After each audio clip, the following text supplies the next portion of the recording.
In the spring of 2021, a birder named Gary During was driving a county road east of Hutchinson, Kansas, when he saw something sitting on a fence post that made him pull his truck to the side of the road and sit very still for a moment before reaching for his camera.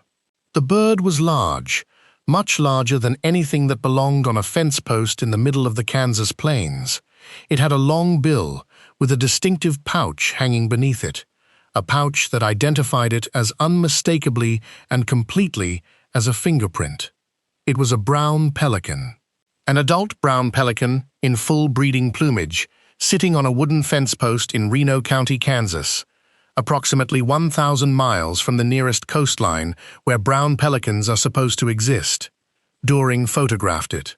He submitted the photographs to the Kansas Ornithological Society. The sighting was confirmed. It was added to the state record. A brief note was written, filed, and the machinery of institutional explanation was set in motion in the way it always is when something appears somewhere it has no business appearing. The note offered the standard language: probable storm displacement, possible ship assistance, wandering juvenile. The language fit the situation the way a jacket fits a person it was not made for, technically covering the body, but clearly wrong in every proportion. If you find this kind of thing interesting, if the gap between what the official explanation says and what the evidence actually shows is something you want to spend time with, consider subscribing. What follows is going to take a while to work through, and it is worth doing carefully. The During sighting would be, in isolation, a remarkable but ultimately containable curiosity. A single brown pelican appearing inland in Kansas is strange. Rare birds do appear in places they do not belong, with enough regularity that the birding community has entire infrastructure built around chasing them, documenting them, and working backward through the possible explanations for how they got there. Rarities happen. They are documented, explained to whatever degree explanation is possible, and absorbed into the record. What makes the Kansas situation something other than a simple rarity event is what happened around it. Not one brown pelican appeared in Kansas in that period. 3 did. 3 separate sightings, in 3 separate locations, separated by enough distance and enough time to make the most obvious explanatory frameworks uncomfortable. 3 brown pelicans, documented by credible observers with photographic evidence, appearing in a landlocked state in the middle of the continent that is not, by any ecological or distributional logic that applies to this species, a place brown pelicans go. 3 sightings do not make a migration route. 3 sightings do not constitute a range expansion. 3 sightings do not, by themselves, prove anything except that 3 brown pelicans were somewhere they had no business being, documented by people who knew enough to recognize how strange that was, in a period short enough that treating the events as entirely independent is an assumption rather than a conclusion. What 3 sightings do is change the nature of the question. The question is no longer whether a single bizarre event has a single bizarre explanation. The question is, what is happening with brown pelicans in the interior of North America? Why is it happening in Kansas specifically, and why does the available explanatory framework fit so badly that ornithologists who have spent careers thinking about bird distribution find themselves reaching for language that does not quite work? Answering that question properly requires starting at the beginning, which means starting with the bird itself and understanding what brown pelicans are, where they live, how they live there, and what it means for one of them to be sitting on a fence post in central Kansas, looking at a man in a pickup truck.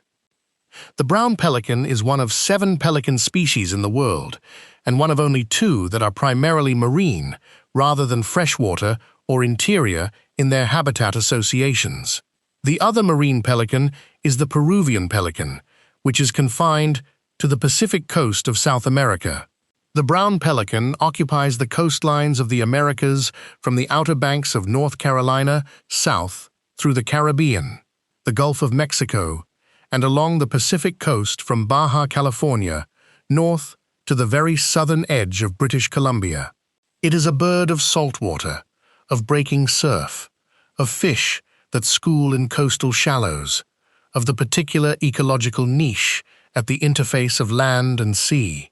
It feeds by plunge diving, a technique in which it spots fish from height, folds its wings into its body, and enters the water at speed in a controlled collision that would injure a less well-designed bird.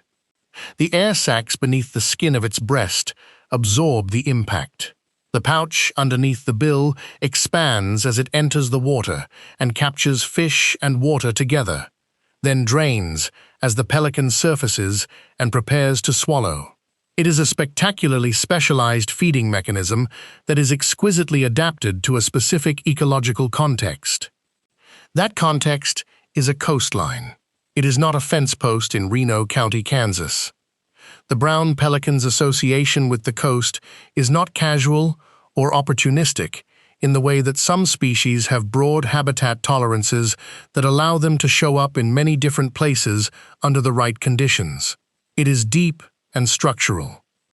The species is built for salt water, for coastal colony nesting on islands and in mangroves, for the specific prey assemblages and hydrological conditions of littoral marine environments. Brown pelicans do not follow rivers inland the way some species of waterbird do. They do not use large interior lakes as staging areas the way certain shorebirds might. They do not have a history of inland occurrence that would establish a behavioral template for this kind of movement. Their documented range intrusions inland have historically been so rare and so limited that when they do occur, they are treated as events of genuine ornithological significance rather than variations on a known pattern. The American white pelican, by contrast, is a completely different situation. The American white pelican is a bird of the interior. It breeds on large interior lakes across the Great Plains and Intermountain West, including in Kansas and the surrounding states. It migrates across the continent, along flyways that pass directly over Kansas. It is a regular and expected component of the Kansas bird fauna during migration, and occasionally during the breeding season. Seeing an American white pelican in Kansas is not strange at all. Seeing one on Cheney Reservoir or Quivira National Wildlife Refuge is so expected that experienced Kansas birders would barely lift their binoculars. The two pelican species are related. They look superficially similar to a non-birder.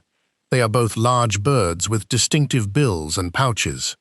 But their ecological associations, their distributional histories, and their expected presence in Kansas are not remotely comparable.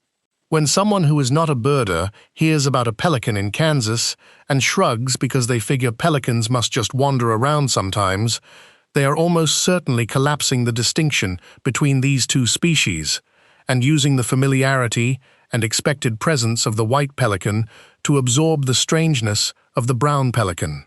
That collapsing of the distinction is understandable, and it is exactly wrong. So the second sighting.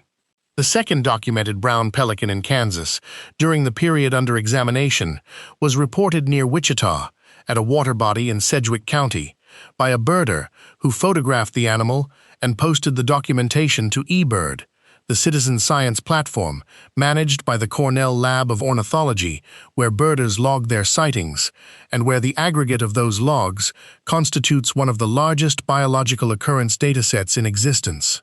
The eBird record was reviewed, the photographs were examined by people qualified to examine them, and the identification was confirmed. One brown pelican, Sedgwick County, Kansas, photographic documentation, accepted. The bird remained for several days before disappearing. It was not a bird in obvious distress. It was not emaciated or injured in any visible way. It was behaving, by all accounts from the people who watched it during its stay, in a manner consistent with a bird that was oriented and functioning, not with a bird that was disoriented and dying. It rested at the water's edge.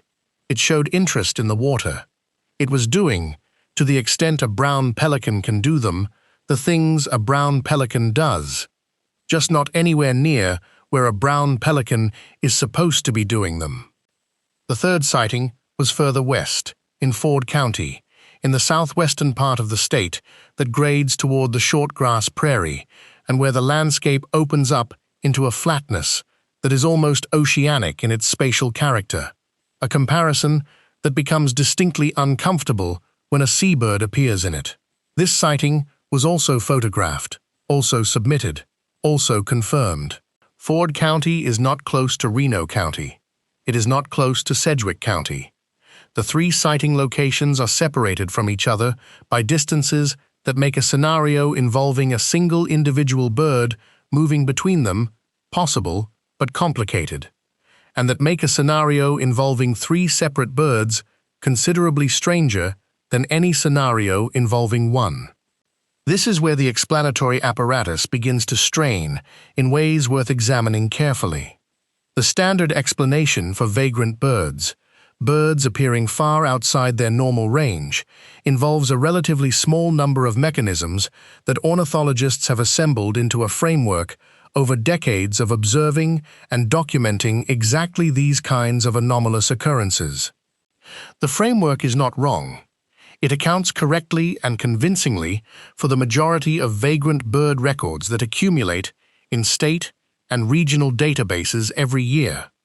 But like any framework built to handle the typical cases, it begins to show its edges when the cases it is being asked to handle become atypical in specific ways. The most commonly invoked mechanism for vagrant seabirds appearing inland is weather displacement.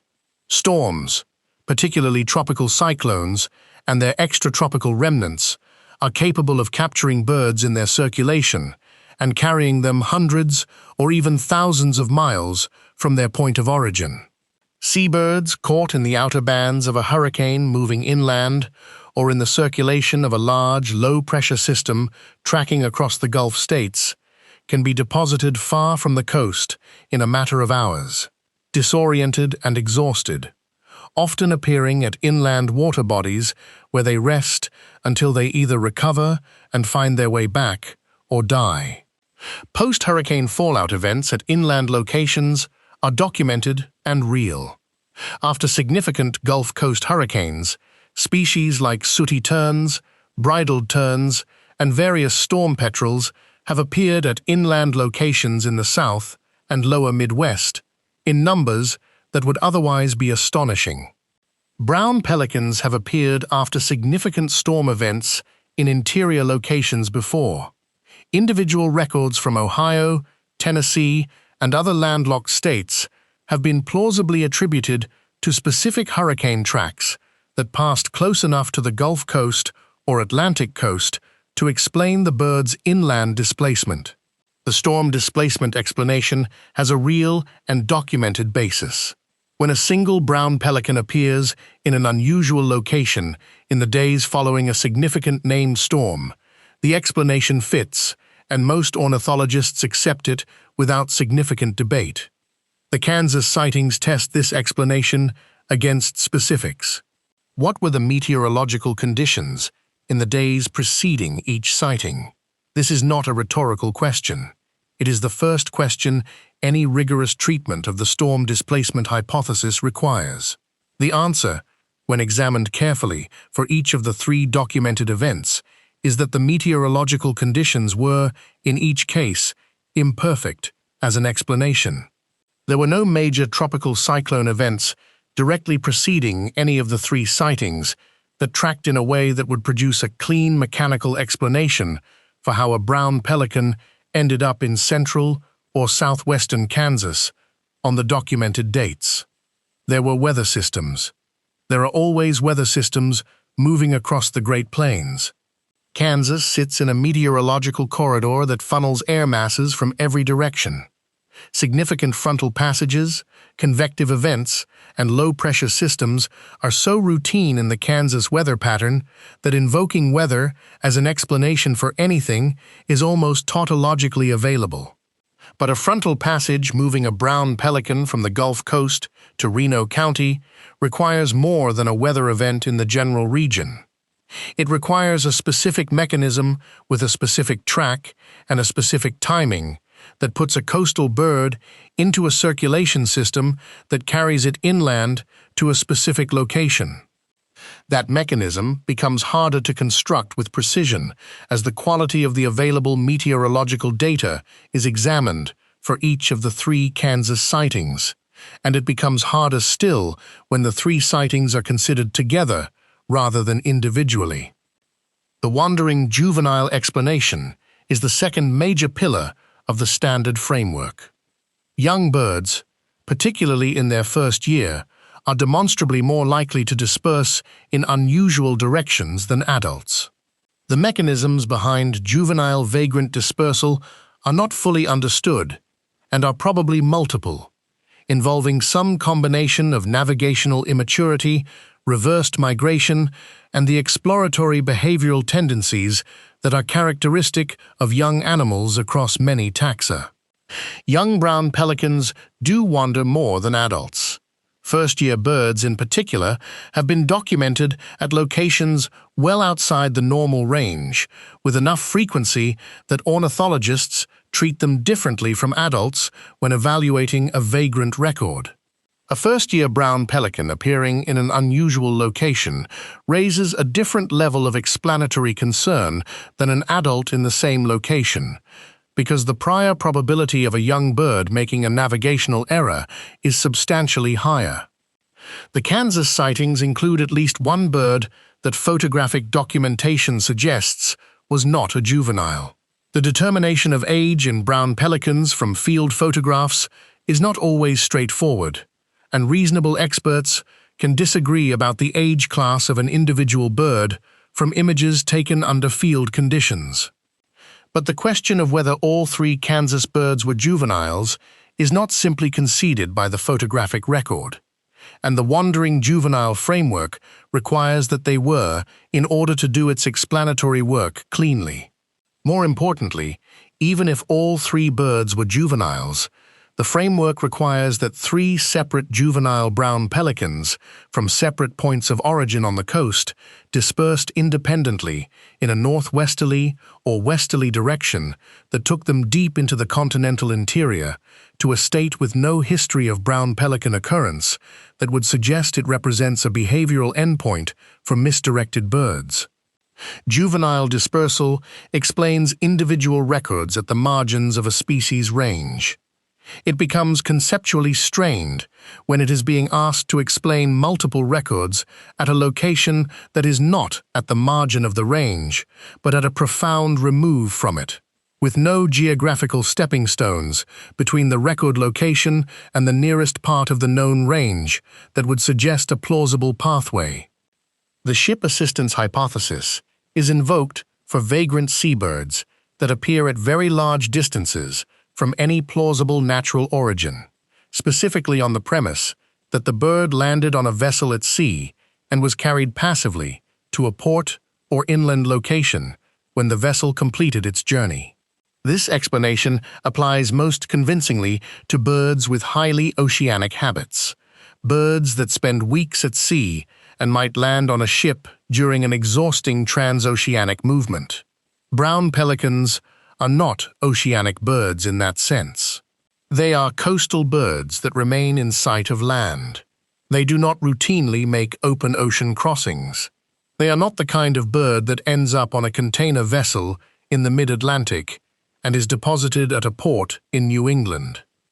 The ship assistance hypothesis has minimal applicability to a bird that is coastal rather than oceanic, and that would have no behavioral motivation to land on a ship in circumstances that would put it in a location from which ship transport to Kansas becomes explanatorily necessary.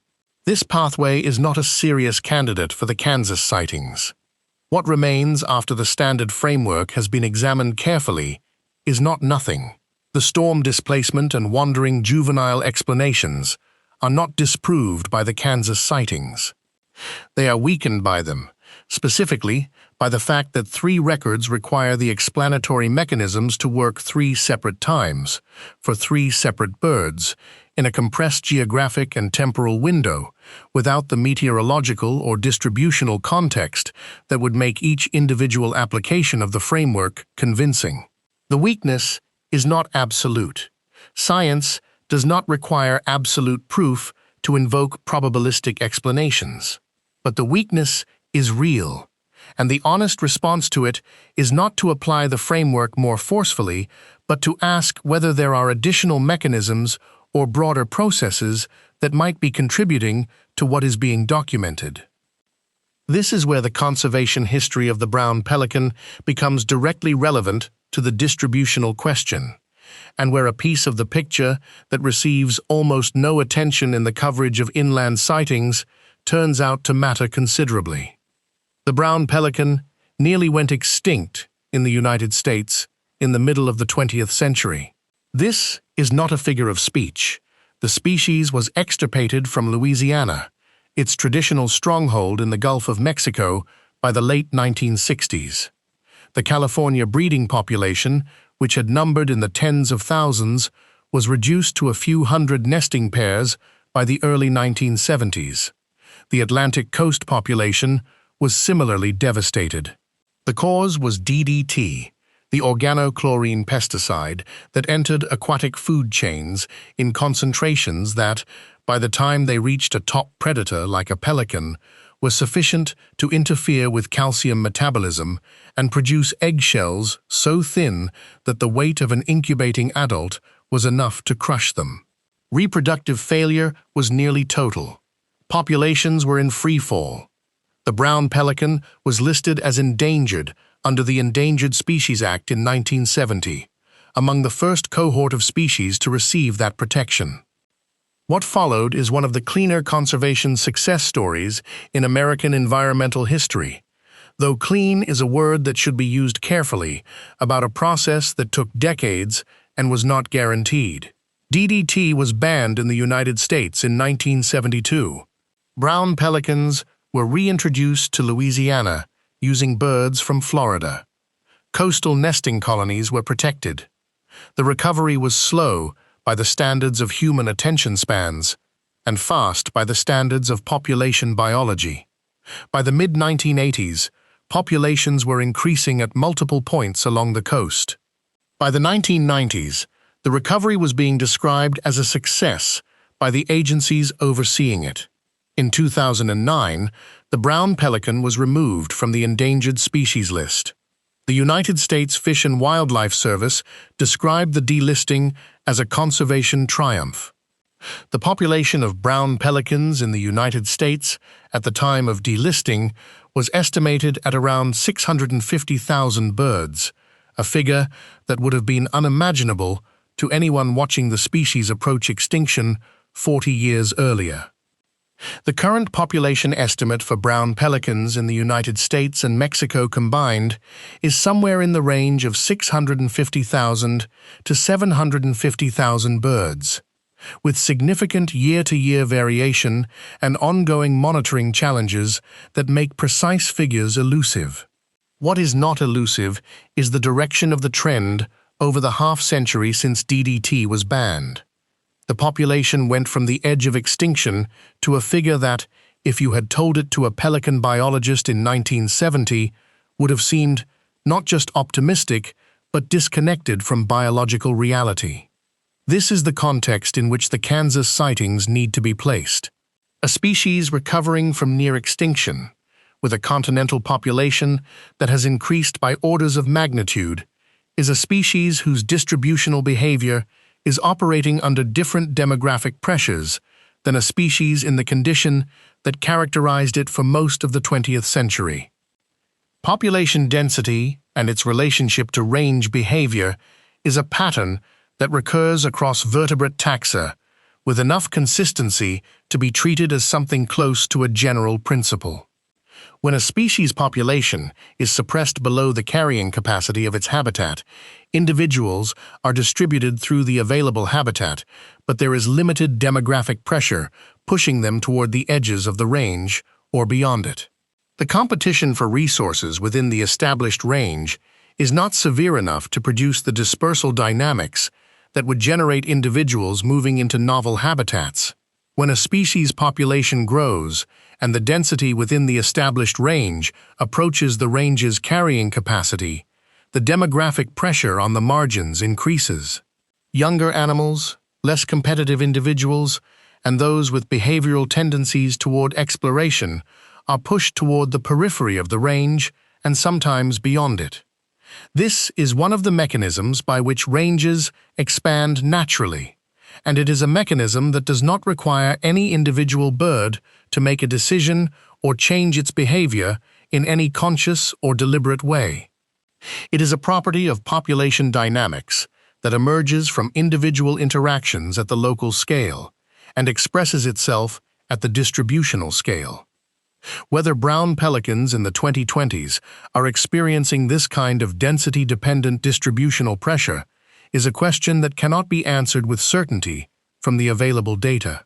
The species recovery has been documented and celebrated. Whether the recovered population is now bumping against the ecological carrying capacity of the coastal habitat it occupies is a more specific and technically demanding question. Brown pelican carrying capacity depends on the abundance of forage fish, the availability of suitable nesting sites, the degree of human disturbance at colonies, and a suite of other factors that vary substantially along the species' extensive range.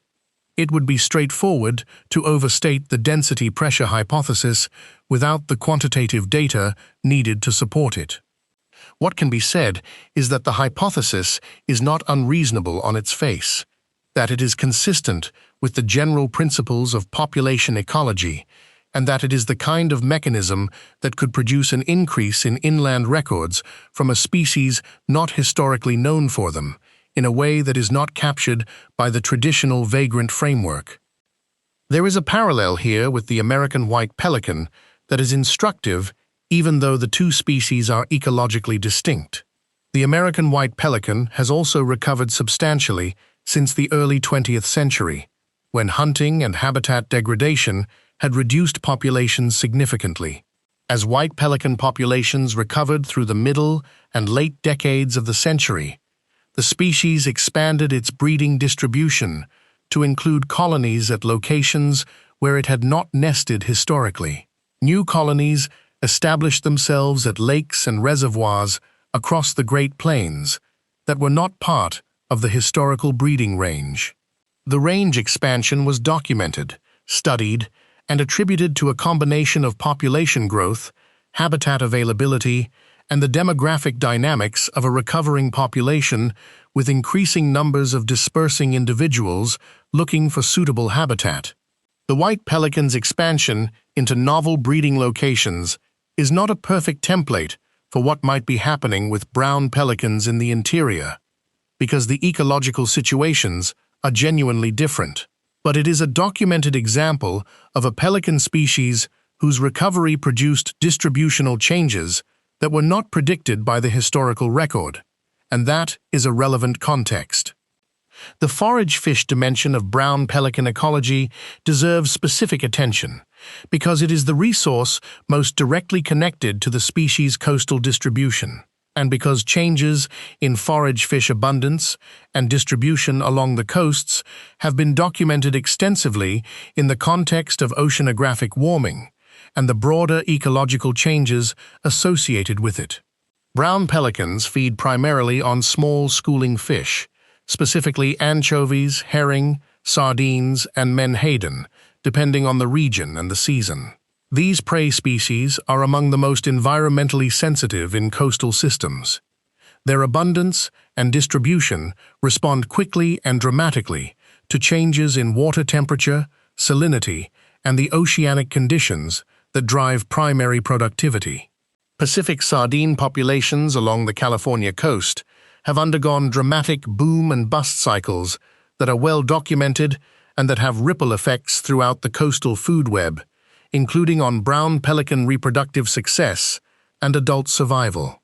Menhaden availability on the Gulf Coast and Atlantic Coast similarly fluctuates in response to a combination of environmental and fisheries management factors.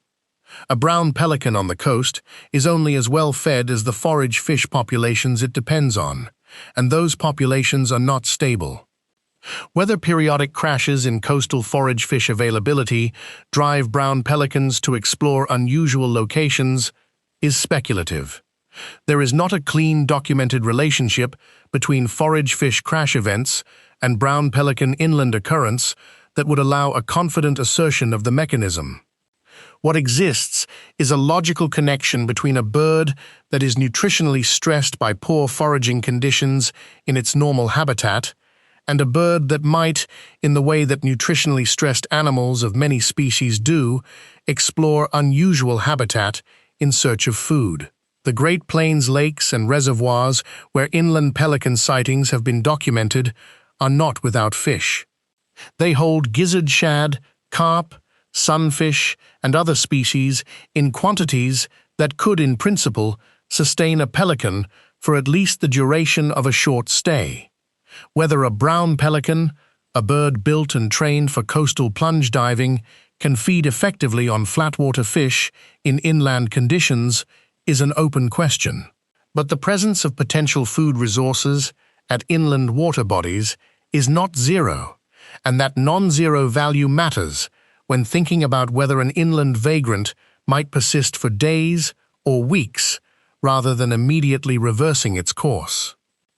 The question of what brown pelicans are actually doing when they appear in Kansas, meaning what behavior they are exhibiting and whether that behavior gives any information about whether the event is purely disoriented wandering or something more deliberate, is one that the documentation available for the Kansas sightings partially addresses.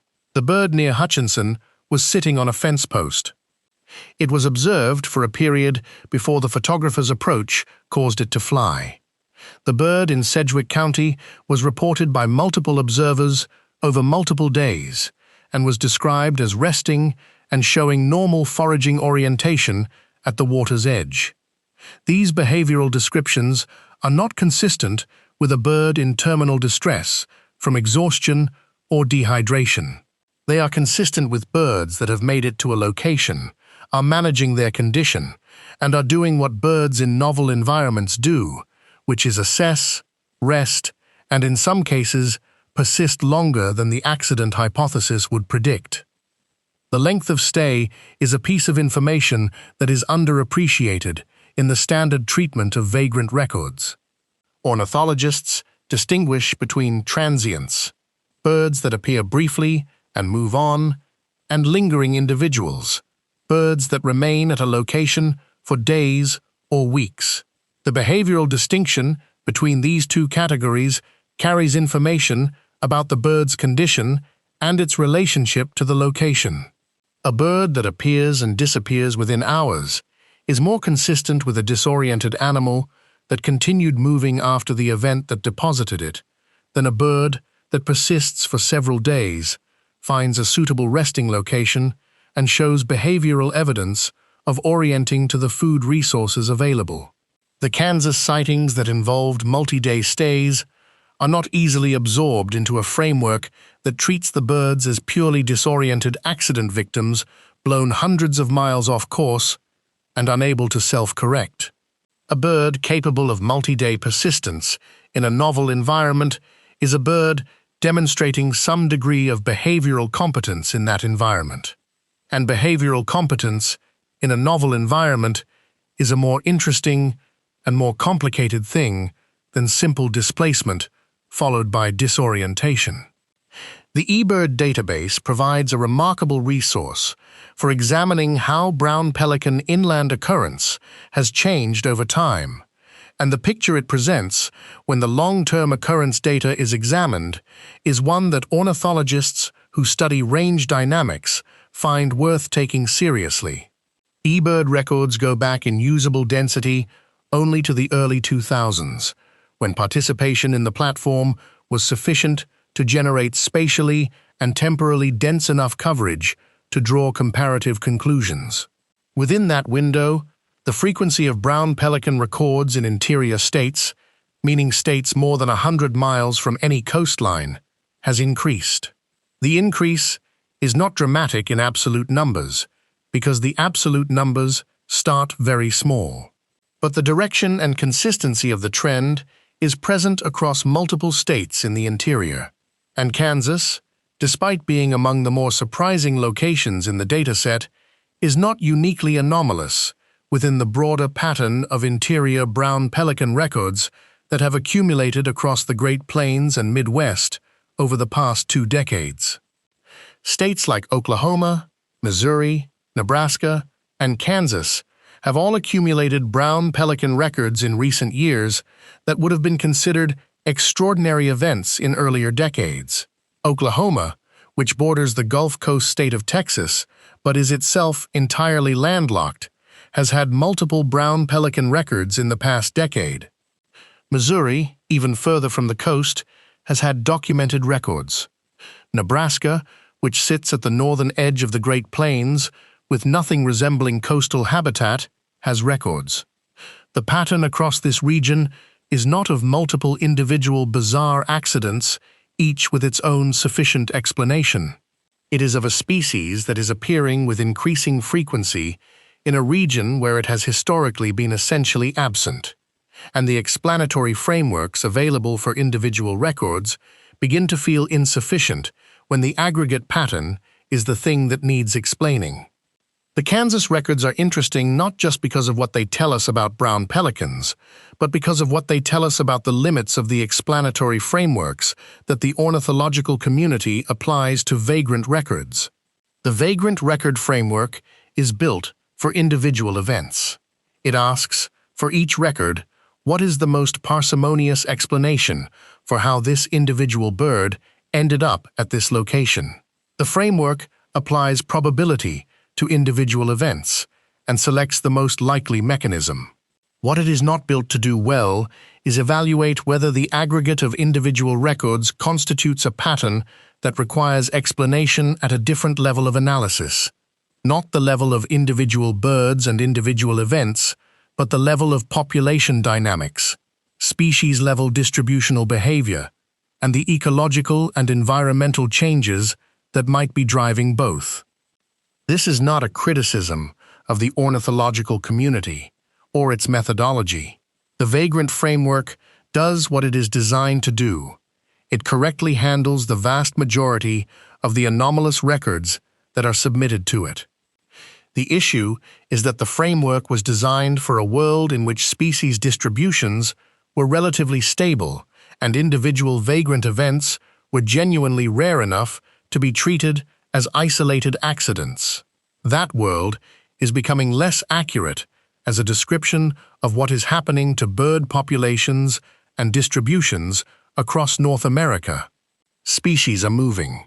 Ranges are contracting in some places and expanding in others. Climate-driven shifts in the distribution of habitats, prey species, and ecological conditions are producing distributional changes in bird populations that were not predicted by historical data and that challenge the baseline assumptions built into the vagrant framework. The brown pelican's recovery, the changes in coastal forage fish abundance, the oceanographic shifts along both coasts that affect prey availability, and the demographic consequences of a population that has grown by orders of magnitude in 50 years, are all operating simultaneously and all pushing in directions that could produce exactly the kind of interior occurrence pattern that Kansas has documented. Whether this constitutes the beginning of a range expansion, a temporary statistical anomaly, or something else entirely, is a question that honest ornithologists answer with uncertainty rather than confidence. The data is insufficient to distinguish definitively between these possibilities. 3 sightings in one state over a period of a few years are not, by themselves, the foundation for a conclusion that brown pelicans are expanding their range into the Great Plains. The honest statement of the situation is that 3 sightings in one state over a period of a few years placed in the context of increasing interior records across the broader region, increasing coastal population sizes, ongoing changes in coastal food webs, and the general ecological principle that recovering populations with growing numbers create distributional pressure at the margins, adds up to a situation that deserves more attention and more rigorous investigation than it has received. The monitoring gap is worth naming specifically because it is not a coincidence or an oversight, but a structural feature of how bird population research is funded and prioritized. Brown pelicans on the coast are well monitored. The species recovery has been tracked with consistent effort. Colony counts, breeding success metrics, banding programs, and systematic surveys have generated a robust dataset about what coastal populations are doing. What is not systematically tracked is the movement of individual birds from coastal populations into inland areas. The vagrants that appear in Kansas are documented by citizen scientists with cameras who happen to be in the right place, not by a systematic monitoring program designed to detect and characterize inland occurrence. The eBird dataset captures what observers submit, and coverage in rural Kansas is good by citizen science standards, but patchy by systematic survey standards. The true rate of inland brown pelican occurrence in Kansas and in the broader interior region is almost certainly higher than the documented record reflects. How much higher is impossible to say with the data available. The gap between what is occurring and what is being detected is real, and its size is unknown. This matters for the range expansion question specifically. Range expansions in birds are routinely detected years or decades after they begin, because the initial stages of range expansion involve individuals at low densities in novel habitats that are not being systematically surveyed. By the time the occurrence is frequent enough and well documented enough to generate confident conclusions about directionality and mechanism, the process has often been underway long enough that the early records look, in retrospect, like the harbingers they were. Whether the Kansas brown pelican records are harbingers of something or are, in the end, genuinely explained by the individual mechanisms the standard framework provides is a question whose answer will be clearer in 10 years than it is today. The responsible approach is to hold the uncertainty honestly rather than collapsing it prematurely into either a sensational narrative about seabirds invading the plains or a dismissive reassurance that everything is accounted for and nothing unusual is happening. The ecological backdrop against which the Kansas sightings need to be understood extends beyond brown pelican population dynamics into the broader question of what is happening to the coastal environment that the species depends on. Because if anything is creating pressure that pushes individuals away from the coast, that pressure is coastal in origin. The Gulf of Mexico, which supports the largest concentration of brown pelicans in the world, has been under sustained ecological pressure for decades from multiple directions. The Deepwater Horizon oil spill of 2010, which deposited approximately 4 million barrels of crude oil into Gulf waters during the species' critical breeding season, affected pelican breeding colonies along the Louisiana coast and produced documented mortality and reproductive failure in a population that had only recently recovered from its DDT-era low. The longer-term effects of the spill on Gulf food webs, specifically on the forage fish populations that pelicans depend on, are still being assessed and are likely to be expressed over decades rather than in the immediate aftermath of the event. Beyond the oil spill, the Gulf of Mexico has been experiencing documented changes in its physical and biological character that are consistent with the broader pattern of ocean change occurring across the world's marine systems. Water temperatures in the Gulf have increased. The extent and intensity of hypoxic zones, areas of oxygen-depleted water produced by nutrient runoff from the Mississippi River drainage, have increased in some years to extents that affect the distribution and abundance of the small, schooling fish that pelicans eat. The fisheries dynamics of the Gulf, shaped by a combination of commercial fishing pressure and environmental change, have produced fluctuations in prey availability that are reflected in brown pelican breeding success data at monitored colonies. A brown pelican on the Gulf Coast is not living in a stable and fully resourced environment. It is living in an environment that has been changing in ways that affect food availability. And the question of whether that environmental instability translates into behavioral responses, including unusual movement, is not easily dismissed. The Pacific Coast picture adds another dimension. The California brown pelican population, which nests primarily on Channel Islands National Park and Anacapa Island, feeds on Pacific anchovy and sardine stocks that have shown dramatic fluctuations in recent years. The Pacific sardine fishery, which collapsed in the 1940s, recovered, and collapsed again in the 1990s, is in a suppressed state for reasons that involve both fishing pressure and oceanographic conditions. The 2014 to 2016 marine heat wave in the northeastern Pacific, which produced water temperatures far above historical norms across a broad swath of the California current system, caused cascading disruptions to the marine food web that were felt by brown pelicans through reduced availability of their primary prey. Breeding failure at California colonies was documented during and after this period. Unusual movement of brown pelicans during and following the heat wave was recorded at multiple locations, including some inland records that coincided with the period of coastal prey scarcity. The relationship between coastal prey crashes and unusual movement is not mechanistically proven, but the temporal correlation in the California case is tighter than coincidence alone would suggest.